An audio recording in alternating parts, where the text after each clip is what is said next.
जब भगवान श्री राम लंका पर चढ़ाई करने की तैयारी कर रहे थे, तो उन्होंने समुद्र तट पर भगवान शिव की पूजा करने की इच्छा व्यक्त की।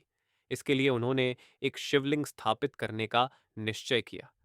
श्री राम ने हनुमान जी को काशी जाकर भगवान शिव से एक उत्तम शिवलिंग लाने का आदेश दिया और शीघ्र लौटने को कहा, ताकि शुभ मुहूर्त न निकल जाए। हनुमान जी तुरंत आकाश मार्ग से काशी पहुंचे और भगवान शिव से श्री राम के कार्य हेतु निवेदन किया।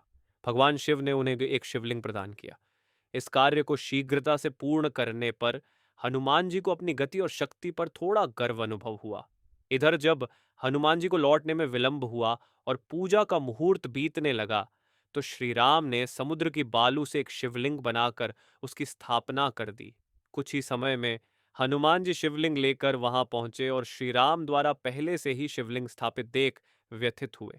उन्होंने श्री राम से कहा कि उनके इतनी शीघ्रता से शिवलिंग लाने का क्या लाभ हुआ, जब यहाँ पहले ही स्थापना हो चुकी है।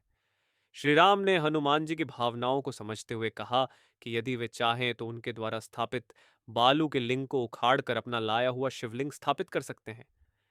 हनुमान जी ने अपने पूरे बल के साथ उस बालू के शिवलिंग को अपनी पूंछ में लपेटकर उखाड़ने का प्रयास किया, परंतु शिवलिंग टस से मस नहीं हुआ। अनेक प्रयासों के बाद भी जब वे असफल रहे, तो उन्हें अपनी शक्ति और गति पर हुए गर्व का अनुभव हुआ और वह चकन्ना चूर हो गया। उन्होंने श्री राम के चरणों में शीश झुकाकर अपनी नादानी के लिए क्षमा मांगी। इसके पश्चात श्री राम ने हनुमान जी द्वारा लाए गए शिवलिंग को भी पास में ही स्थापित करवाया और उसका नाम हनुमदीश्वर रखा।